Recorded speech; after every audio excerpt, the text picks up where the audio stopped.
สาบสวยมากเลยนะครับพี่หนึ่งนี่คือทะเลสาบที่เห็นครั้งแรกก็ประทับใจเลยใช่ไหมครับจำได้ว่าวันแรกลงมาเดินดูเราก็ไปยืนซึมซับบรรยากาศได้จำได้ว่ายืนอยู่นานมากคือมันเป็นช่วงเวลาเย็นๆครับแล้วก็ยืนมองจนพระอาทิตย์เริ่มใกล้ตกครับเราก็รู้สึกว่าเฮ้ยมันสวยจังลองโทรไปตามเบอร์เขาดูเจ้าของที่ก็อ้าวรู้ว่าเป็นเราก็เลยชื่นชอบเพลงอยู่นู่นนี่นั่นอะไรเงี้ยแล้วก็เลยคุยกันง่ายขึ้นในที่สุดก็ได้ที่แปลงนี้มาจริงๆมันก็เหมือนการเจอเนื้อคู่เนาะครับจากมุมตรงนี้เนี่ยที่เรายืนอยู่ตรงนี้คือส่วนของห้องทำงานพี่หนึ่งเลยนะครับเดี๋ยวผมขอเดินเข้าไปดูด้านในหน่อยนะครับได้เลยครับครับ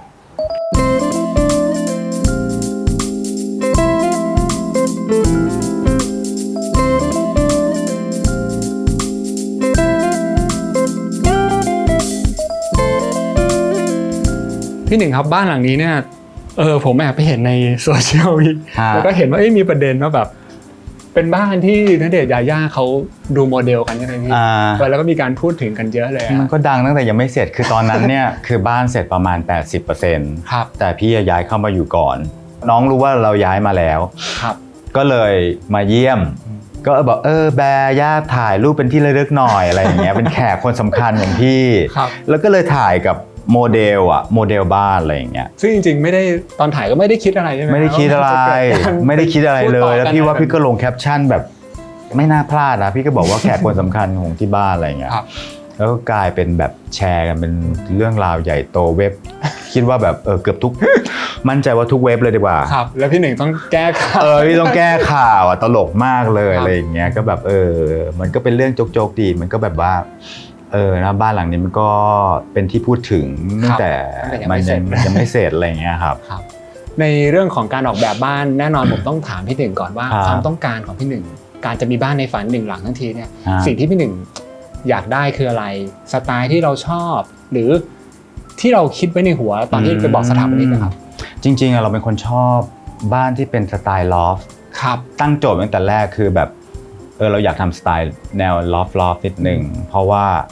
ที่ผ่านมาเราก็ชอบสะสมอย่างห้องนี้ห้องทำงานเราก็จะเป็นนอกจากเป็นห้องทำงานด้วยก็จะเป็นห้องสะสมพวกของที่เรา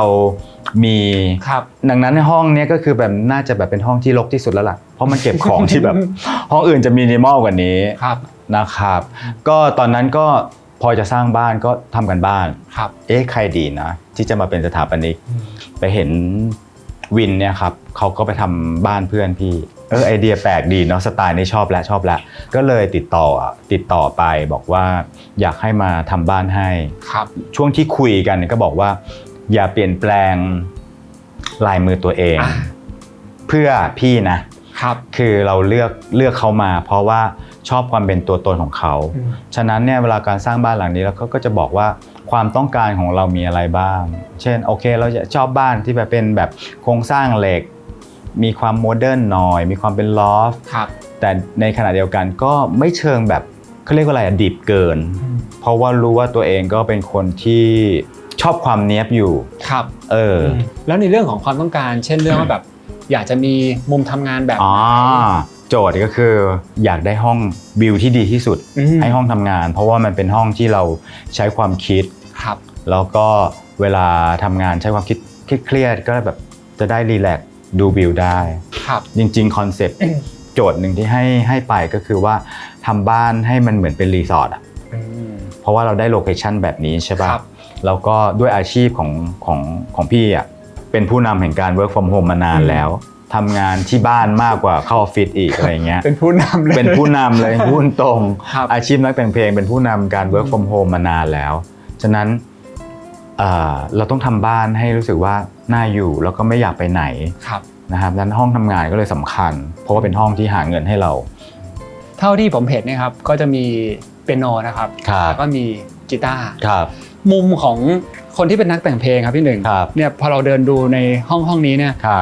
ก็รู้สึกว่ามีความใกล้เคียงกับคนทั่วไปนะพี่จริงๆแล้วถ้าเป็นนักแต่งเพลงผมอยากรู้ว่าความต้องการมีอะไรที่พิเศษไหมฮะจริงๆจากบ้านทั่วๆไปเลยครับจริงๆมันไม่ได้แตกต่างจากคนทั่วไปมากเพราะว่าจริงๆอุปกรณ์ที่สำคัญที่สุดของนักแต่งเพลงคือข้างในนี้เท่านั้นเอง นะครับตัวช่วยอย่างเครื่องก็อย่างมากก็เป็นเครื่องดนตรีคอมพิวเตอร์เท่านั้นเองครับแต่สิ่งที่สำคัญที่สุดก็คือ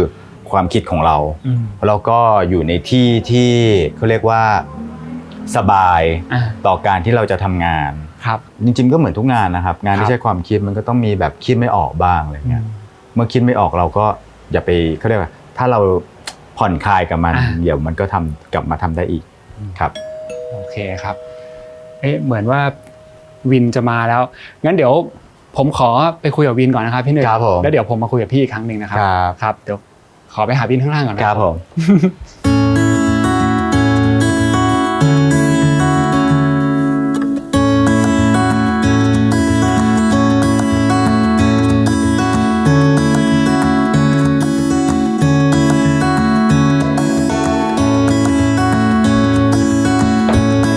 วินครับสวัสดีครับ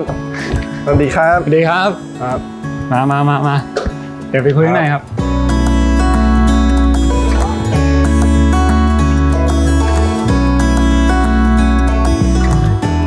มาเลยวิน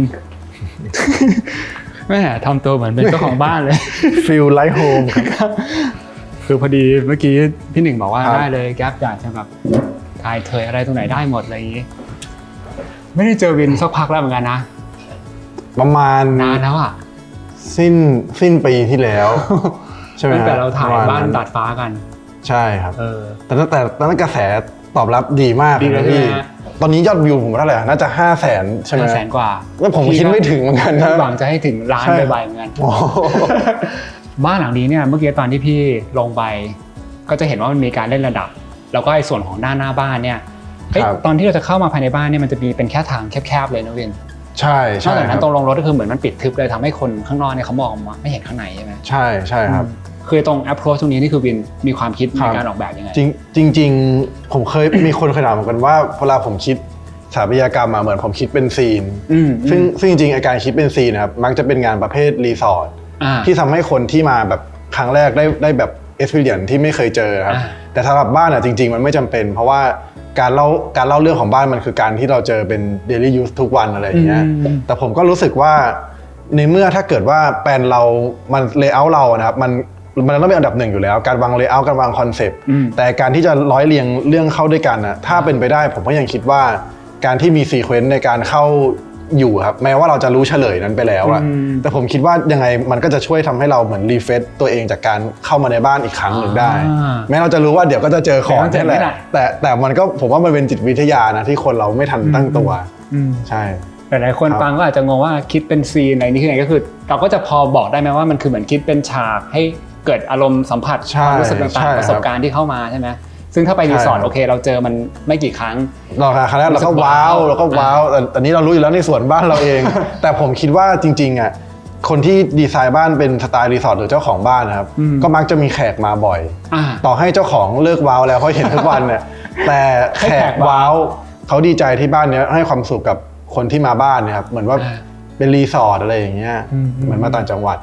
อย่างนี้แสดงว่ามันก็มีการตั้งใจออกแบบมาเพื่อให้มีส่วนที่แบบเดี๋ยวซ่อนไว้ก่อนนะแล้วเดี๋ยวค่อยมาเฉลยอะไรแบบนี้อยู่ในงานของเราอยู่แล้วเหมือนกันใช่ไหมแต่จริงๆผมว่าอันนั้นมันคือค่อนข้างจะทีหลังครับเพราะว่ามันมีเรื่องที่สำคัญกว่านั้นอย่างเช่นเรื่องว่าเนี่ยเราจะโจทย์อันนี้วัตถุประสงค์หลักของบ้านนี้เรามีไว้เพื่ออะไรใช่ไหมจริงๆตรงนั้นต้องถือว่าเป็นอันนี้คือคีย์หลัก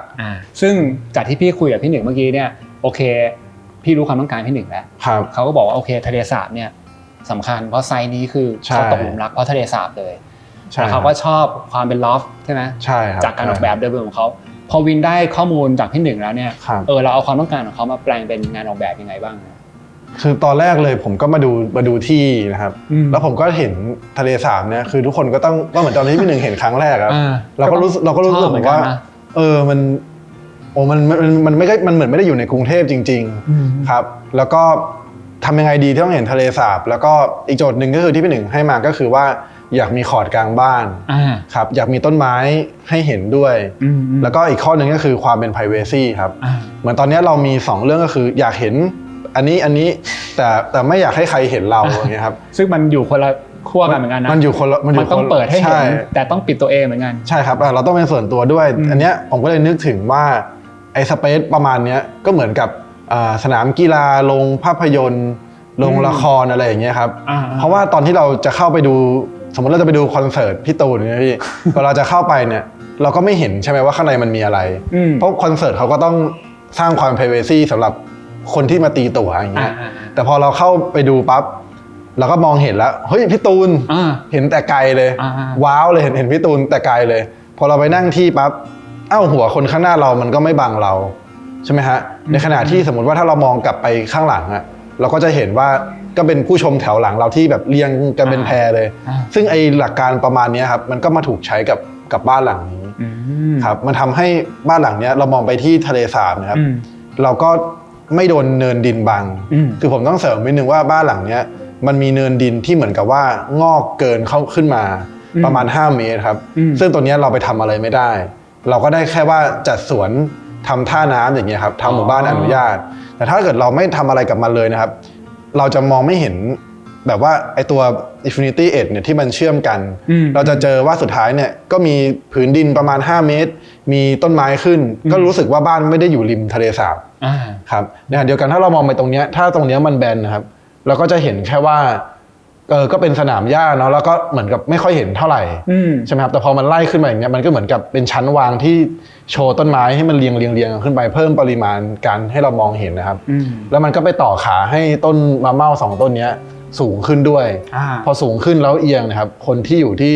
ห้องข้างบนเวลานั่งทำงานเวลามีแขกมาหรืออะไรเงี้ยครับก็จะมองลงมาแล้วก็ยังเห็นตัวอันนี้อยู่เหมือนมันพลิกขึ้นมาโชว์เราครับแต่จากไอเดียตรงนี้ก็จะเห็นว่ามันมีการไล่ระดับขึ้นไปครับจากตรงนี้ขึ้นไปจนด้านบนเป็นห้องนอนใช่แต่ว่าสิ่งที่อยู่ด้านหน้าของเราตรงนี้หรือว่าข้างหลังของทุกคนที่ดูอยู่เนี่ยนะครับมันก็จะเป็นพื้นที่ลดหลั่นลงไปแล้วก็จนไปลงไปที่ทะเลสาบใช่ครับนั่นหมายความว่าตรงนี้นี่แหละมันเป็นส่วนของอัฐจันทร์ที่ค่อยๆไล่ระดับสูงขึ้นไปใช่เราเหมือนเป็นว่าผู้ชมแถวกลางพี่ที่นั่งที่ดีที่สุดใช่ครับเห็นได้ทุกอย่างครับซึ่งตำแหน่งนี้ก็คือเป็นตำแหน่งของส่วนของนั่งเล่นกินข้าวแล้วก็เป็นแพนทรีครัวก็คือเชื่อมต่อไปใช่ครับ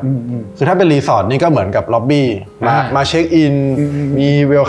คัมดิ้งมีเล้านั่งรออะไรอย่างเงี้ยครับแล้วในเรื่องของการวางห้องcirculation ทางสัญจรทิศทางแดดทิศทางลมที่วางไว้มันตามมาอย่างไรบ้างฮะอย่างหลังเนี้ยอันนี้เราก็ปฏิเสธไม่ได้ว่าเราต้องหันหน้าไปทางทิศตะวันตกเนื่องจากวิวมันดีที่สุดใช่ไหมครับซึ่งแน่นอนว่าทิศตะวันตกมันก็ร้อนแน่นอนอันนี้คือร้อนจริงๆแต่ผมก็พยายามเต็มที่ครับอย่างเช่นว่าชายคาเนี่ยเรายาวต้อง3.50 เมตรคือบ้านโมเดิร์นก็ไม่ได้แปลว่ามันจะแบบกองกุดอะไรอย่างเงี้ยแล้วก็ยิงชายคาไปเยอะเลยแล้วก็มีผนังที่เป็นเหมือนกับแผงโชว์ครับทั้ง2 ข้าง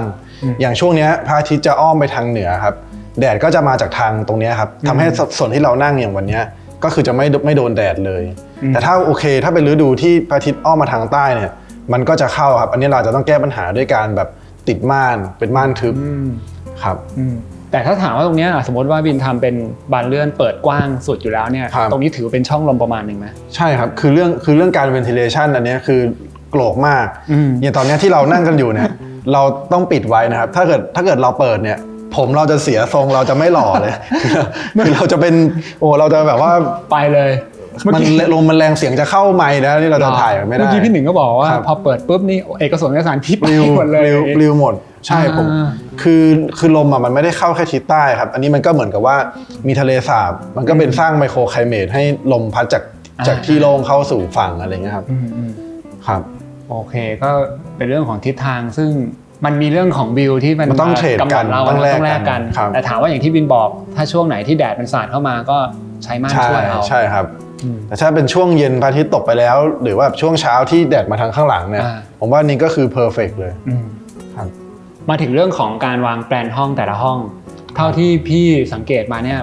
เหมือนมันจะเห็นทะเลสาบได้เกือบทุกห้องเลยนะใช่ครับใช่ครับเราเรียกว่าอันนี้เป็นตามขวางแล้วกันนะครับตามขวางถ้าเรียงจากซ้ายไปขวาก็คือทะเลสาบมีเทเลนขึ้นมาแล้วก็มีสระว่ายน้ำครับแล้วก็เป็นส่วนนั่งเล่นของเราครับแล้วก็เป็นส่วนขอดกลางแล้วก็จะเป็นส่วนของห้องนอนแล้วก็ข้างใต้ห้องนอนเนี่ยก็คือจะเป็นที่จอดรถครับซึ่งตรงนี้เป็นกริดที่ผมเรียกว่าเป็นกริดหลักมันจำเป็นจะต้องให้มันแบบว่าโฟลว์ต่อกันโฟลว์ไหลลื่นต่อกันเนี่ยครับไ ไอตัวของห้องรับแขกของเราเนี่ยก็เหมือนกับว่าเป็นเหมือนคล้ายๆโกฟุตบอลที่มันแบบยาว10 เมตรครึ่งตรงเนี้ยก็คือเป็นวายสแปน10 เมตรครึ่งที่ไม่มีเสาแล้วมันก็มาครอบไอ้สเปซที่มันกำลังไหลขึ้นบันไดเนี่ยครับไปส่วนฟังก์ชันที่เราจำเป็นจะต้องให้รู้สึกว่ามัน privacy นิดนึงมันต้องมีผนังบ้างอย่างเช่นว่า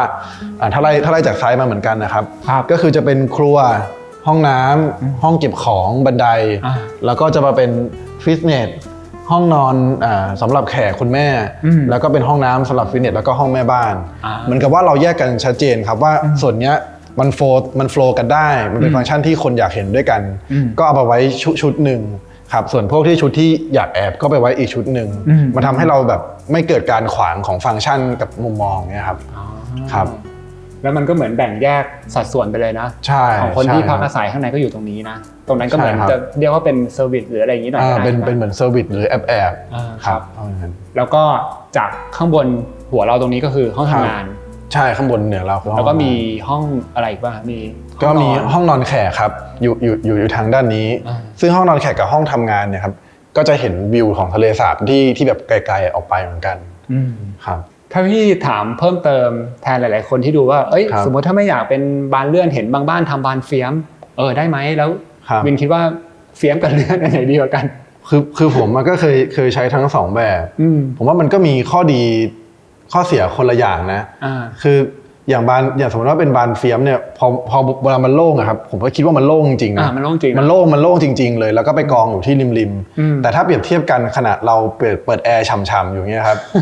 ถ้าเราใช้บานเฟียมมันจะกว้างได้แค่80 เซน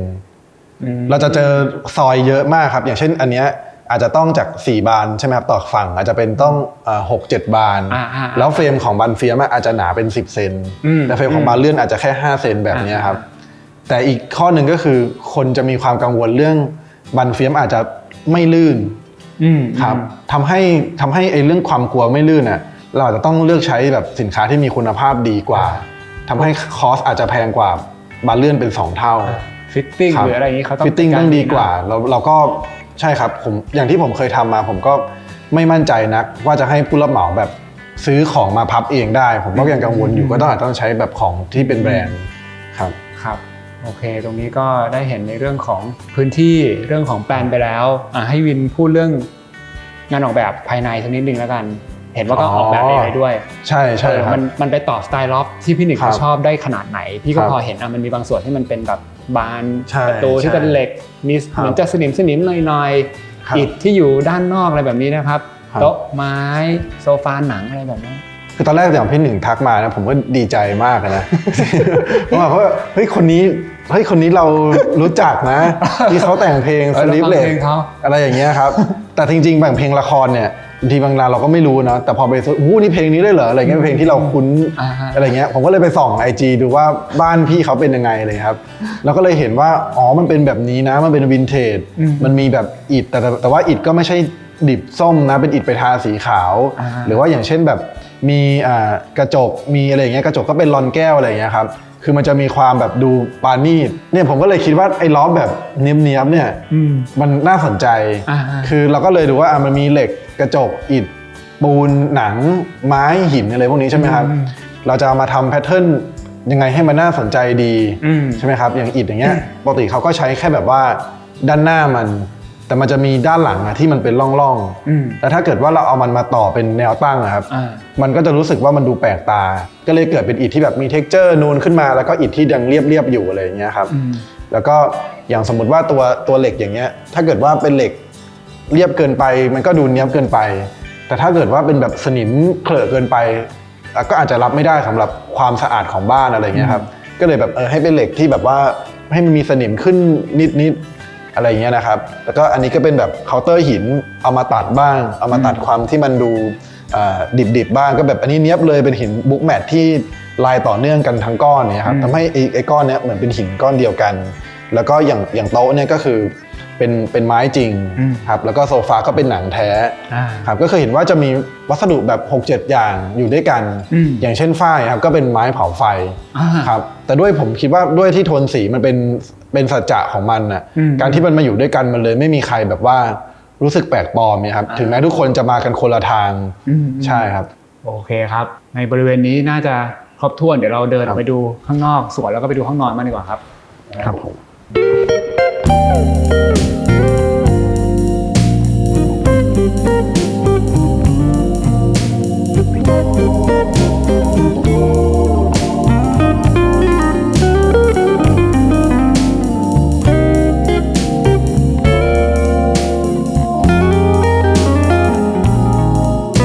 มาถึงตรงนี้ที่เป็น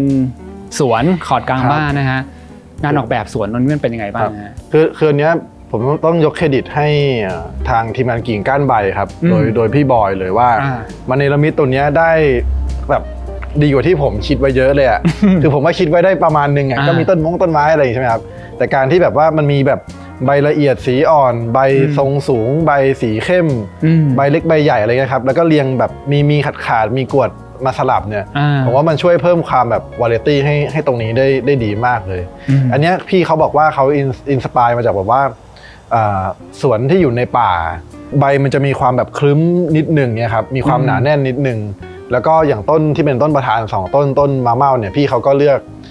ต้นที่มันมีความแบบฟอร์มที่ดูซับซ้อนนิดนึงกิ่งสีเข้มใบสีอ่อนอะไรเงี้ยครับซึ่งผมว่ามันก็ดูเท่มากเลยมันดูเป็นแบบต้นไม้ที่ขึ้นในป่าจริงๆใช่ครับเดี๋ยวเราลองเดินไปดูพี่อยากมองมุมที่จากตรงนี้แล้วเรามองลงไปนะซึ่งตรงนี้ที่เราขึ้นมามันจะเป็นส่วนของห้องนอนแล้วครับแล้วก็ตรงนี้ส่วนที่เราเห็นกันขอนั่งตรงนี้เลยแล้วกันนะครับสวนของที่อยู่ริมน้ำเมื่อกี้ที่พี่เห็นเนี่ยมันมีเหมือนเป็นน้ำตกลงไปด้วยใช่ไหมวินใช่ครับอันนั้นคือวินก็ออกแบบไว้ไหมอันนั้นผมไม่ได้ออกแบบครับเป็นทางพี่ทางทีมกิ่งก้านใบพี่บอยก็คือผมเตรียมว่าในแบบว่าเป็นเทอร์เลนนะจะเป็นขั้นละ15 เซนลดหลั่นกันลงไปมีบันไดกี่ขั้นอะไรอย่างเงี้ยครับอันนี้คือเราคิดให้อันนี้คือในแบบผมมีอยู่แล้วแต่ถามว่าในนั้นจะมีฟีเจอร์อะไรมีต้นไม้อยู่ตรงไหนต้นอะไรอย่างเงี้ยอันนี้ก็คือพี่เขาก็ช่วยเนรมิตให้ครับอย่างตรงริมบ่อน้ำก็จะเป็นต้นแบบซิลเวอร์โอ๊กเงี้ยครับเหมือนกับว่าเราอยู่ริมทะเลสาบริมเลคเหมือนอยู่เมืองนอกอะไรอย่างเงี้ยฮะมีความฝรั่งแล้วก็พันไม้ที่เลือกพี่เขาก็เลือกต้นที่มันดูโปร่งกว่าตรงกลางครับแล้วก็มีตัว water feature เนี่ยที่พี่เขาคิดขึ้นมาแล้วก็มันช่วยให้บ้านมีความเคลื่อนไหวนะผมว่าถึงเรามองไม่ค่อยเห็นมันก็จริงนะถ้าอยู่แล้วนั่งอยู่ในห้องเนี่ยเราไม่ค่อยเห็นมันหรอกแต่ถ้าเราเปิดกระจกหมดเลยอ่ะเราจะได้ยินเสียงน้ำมันไหลครับแล้วก็เป็นการใช้น้ำจากทะเลสาบขึ้นมาหมุนเวียนน้ำครับพี่หนึ่งก็บอกว่าดีนะบ้านเรามีประโยชน์เหมือนช่วยเติมออกซิเจนให้ทะเลสาบอะไรเงี้ยครับการวางตำแหน่งของต้นไม้ก็ต้องถูกคิดมาเพราะถ้าเกิดมันแน่นเกินไปหรือต้นที่เป็นแบบเตี้ยๆเนี่ยถ้าสูงเกินไปก็บดบังอีกเพราะฉะนั้นจากตรงนี้เนี่ยในเมื่อต้องการจะมองให้เห็นทะเลสาบพอตื่นนอนมาเนี่ยมันก็ต้องมีช่องอย่างนี้นะก็มีต้นไม้แค่2ต้นตรงนี้แล้วตรงริมตรงนั้นโล่งๆก็มีช่องว่างตรงกลางใช่ครับอีกอย่างหนึ่งก็คือในส่วนของห้องนอนเนี่ยที่เราอยู่ตรงนี้เนี่ยนะครับเราจะมองไปเห็นฟาสาดด้านหน้าบ้านครับมันเป็นฟาสาดที่มันก็มีการใช้อิฐแต่เป็นการใช้อิฐรูปแบบใหม่ที่เราก็ไม่เคยเห็นนะใช่ครับให้วินเล่าให้ฟังหน่อยว่าทำไมเราถึงมีเกิดไอเดียตรงนี้ขึ้นมาได้ว่าเอามันมาเรียงสลับไขว้กันแบบนี้ครับก็จริงๆตอนเริ่มมาเราก็รู้ว่าแล้วห้องนอนต้องอยู่ริมใช่ไหมครับแล้วก็มันก็ถึงว่ากลางคืนมันจะ privacy จริงแต่เราก็รู้สึกว่าเพื่อความสบายใจมันน่าจะมีฟาสาดคุมเอาไว้ก็เลยไปนึกถึงว่ามันจะเป็นอะไรได้มันก็จะมีแบบเป็นระแนงเป็นช่องลมเป็นอะไรอย่างใช่ไหมครับแต่ถ้าพูดถึงว่าเป็นลอฟเนี่ยแล้วก็อิฐเนี่ยผมว่ามีเสน่ห์หนึ่งคือสกปรกแล้วมาดูไม่สกปรกอ่ะมันเป็นวัสดุพร้อมเก่าอ่ะคือมันเก่าแล้วมีคนไม่ค่อยไปติมันใช่ไหมฮะแต่ถ้าช่องลมขาวจั๊วเนี่ยพอคราบมาแล้วเนี่ยเห็นเลยเห็นเป็นคราบน้ำไหลเห็นเป็นอะไรเงี้ยฮะแต่พอพูดถึงว่าอิฐแล้วเราจะมาก่อเป็นร่องแบบไหนมันก็คนทำไปเยอะแล้วครับก่อผมว่าคลาสสิกเลยนะก็คือก่อแบบเรียกว่าไงฮะแบบเนี้ยที่มันแบบสับว่างกันนะก่อสับว่างหรืออย่างดีก็คือผมไม่เคยทำก็คือเปลี่ยนเป็นแบบอันนี้รุ่นหนึ่งตัวขวางรุ่นหนึ่งมีเล็กมีใหญ่คนละไซส์มียุบยื่นมันก็ได้แค่ประมาณนี้ครับผมไม่นึกถึงว่าถ้าเกิดไอ้อย่างนี้นะมันเป็นอย่างนี้ล่ะมันน่าจะน่าสนใจนะแต่การที่จะทำให้เกิดแบบนี้ขึ้นได้เนี่ยความยากเราต้องหาอิฐที่มันมีความยาว proportion ที่ไม่ใช่1:2ครับเพราะว่าเมื่อไหร่ที่เราใช้1:2เนี่ยมันจะไปแทนที่รูซึ่งกันและกัน จนสุดท้ายมันจะไม่เกิดรูตรงกลางขึ้นผมก็เลยไปเปิดแคตตาล็อกดูครับก็ไปเจอ proportion ที่เราใช้อยู่เนี่ยครับคือเป็น5 คูณ 5 คูณ 30มันมันยาว30 เซนครับแล้วก็หน้าตัดมันคือ5 คูณ 5 เซนมันจัตุรัสครับแล้วพอมันเอามาเรียงทะแยงกันเนี่ยไอ้รูที่เกิดขึ้นก็เหมือนเป็นสัดส่วน4 ใน 6ที่มันเหลืออยู่เป็นช่องว่างคือกำลังสวยนะมันแล้วมันก็ควายกันมันก็มีความโปร่งถ้าสมมติสัดส่วนมันไม่ใช่30มันสั้นมาอีกหน่อยเนี่ยใช่มันจะแบบใช่ผมดูมันมี20แล้วก็มี30นี่แหละครับเราก็ซื้อมาจำนวนหนึ่งแล้วก็มาลองวางดูครับโอเคนอกจากในส่วนของฟาสาดตรงนี้แล้วมันมีเรื่องของวัสดุตรงอื่นอีกไหมฮะที่มันมีความพิเศษสำหรับบ้านหลังนี้ฮะอีกอันนึงที่ผมว่าใช้เยอะๆก็เป็นผนังกวดล้างนะอันนี้คืออาจจะที่เห็นตรงนี้ในใช่ครับแล้วก็ห้องนอนนี่ด้วยใช่ไหมฮะใช่ครับจริงๆก็จะมีเยอะเลยครับในบ้านคือบ้านหลังนี้แทบไม่มีการทาสีเลยครับแบบสีกระป๋องมากลิ้งมาทาจริงๆไม่มีเลยแล้วก็สิ่งหนึ่งที่บ้านสไตล์ลอฟหลังนี้ไม่มีก็คือคอนกรีตเปลือยใช่ไหมครับอันนี้ก็คือเป็นสิ่งที่ขัดสามัญสำนึกว่าเฮ้ยลอฟนี่มันต้องเจอคอนกรีตเปลือยแล้วนะแต่เราเคยทดลองแล้วครับใช้ทั้งแบบว่าการสกิมโค้ดการใช้คัลเลอร์ซีเมนต์การใช้สีฝุ่นหรืออะไรก็ตามเนี่ยครับสุดท้ายผมก็ยังมองว่าไม่มีอะไรแทนที่การหล่อคอนกรีตเปลือยได้ครับสุดท้ายมันก็ดูออกว่ามันไม่ใช่คอนกรีตเปลือยจริงๆผมก็เลยคิดว่าอะไรดีที่จะเป็นตัวแทนของสีเทาก็เลยนึกถึงกวดล้างเนี่ยครับว่ามันก็ดูเป็นวัสดุที่มีความ timeless แล้วก็ texture ของมันเนี่ยก็สวยด้วยตัวมันเองคือเราไม่จำเป็นต้องใช้คอนกรีตก็ได้จริงๆถ้าเราต้องการสีเทาผมว่ากวดล้างอันนี้ก็ดีพอทำออกมาแล้วมันก็สวยดีครับอย่างกวดล้างก็ไม่ค่อยเห็นมาทำอยู่ในระนาบผนังเท่าไหร่ใช่ไหมใช่ส่วนมากอาจจะเป็นพื้นหรืออะไรอย่างเงี้ยนะเหมือนหาวิธีการใหม่ๆในการที่ทำอินทีเรียเหมือนกันนะใช่ครับจากตรงนี้เดี๋ยวเราขอเดินวนดูรอบๆอีกสักนิดนึงดีกว่านะวินนะครับครับ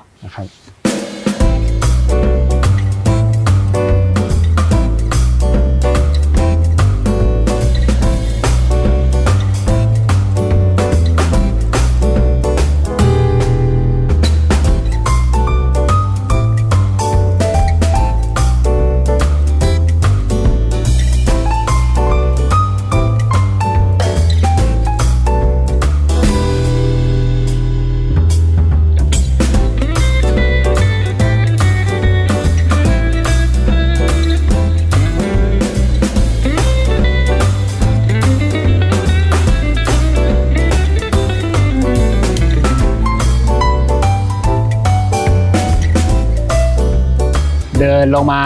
ด้านล่างตัวนี้ก็คือเป็นสวนขั้นบันไดนะใช่แล้วก็มีน้ำตกที่แบบเลยครับปึ๊บลงไปที่ทะเลสาบเลยครับ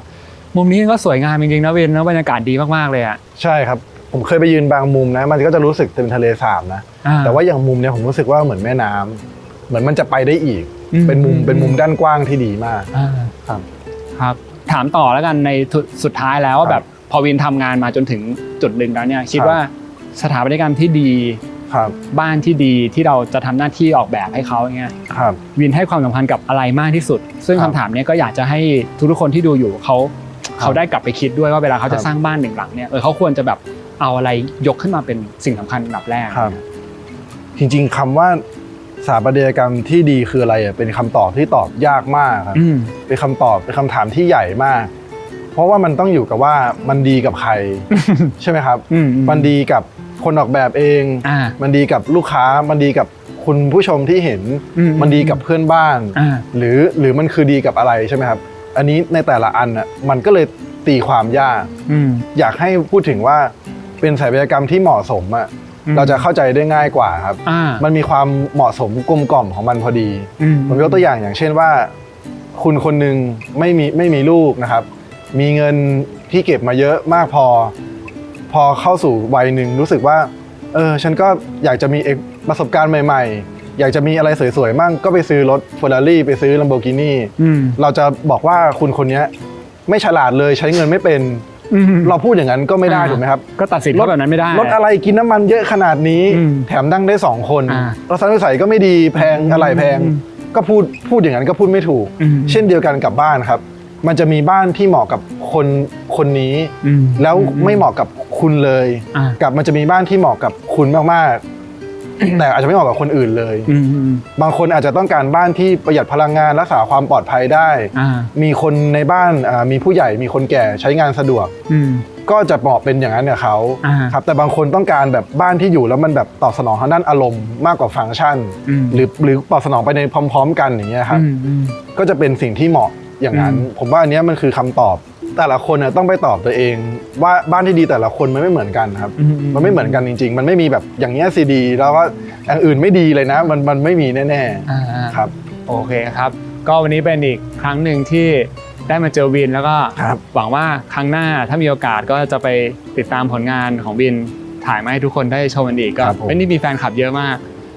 เผื่อบางคนที่ชอบสถาปนิกมากกว่าชอบผลงานอีก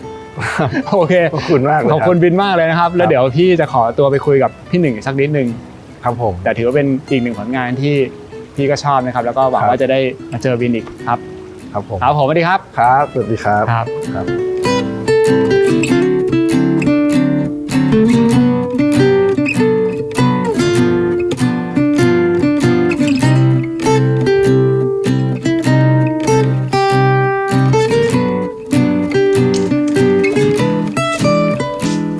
มาเจอกับพี่หนึ่งอีกครั้งหนึ่งครับซึ่งตรงนี้ก็เป็นบริเวณ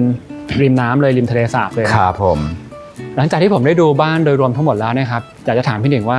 ความรู้สึกหลังจากที่ได้มาอยู่บ้านหลังนี้แล้วเนี่ยเป็นยังไงบ้างครับอย่างแรกเลยนะครับพอมันเสร็จปุ๊บเนี่ย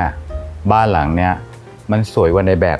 เยอะมากเลยครับแล้วก็มันก็อยู่ได้จริงครับคือมันไม่ใช่บ้านที่สวยเหมือนโชว์รูมอ่ะสังเกตป่ะว่าทุกคนเข้ามาแล้วก็ไม่ได้เกรงว่าแบบบ้านที่เป็นโชว์รูมมันจะมีความเกรงอยู่นิดนึงอะไรเงี้ยครับเพราะบ้านเนี่ยคือนี้แล้วก็คือบ้านต้องทำให้มันเป็นบ้านต้องทำให้มันน่าอยู่ครับแสดงว่าในแต่ละมุมเนี่ยเรามีโอกาสได้ไปใช้งานมันจริงๆใช้หมดแล้วตั้งไว้สวยๆแค่นั้นก็คือบ้านนี้เสร็จทันช่วงโควิดพอดีช่วงเก็บตัวทุกคนเก็บตัว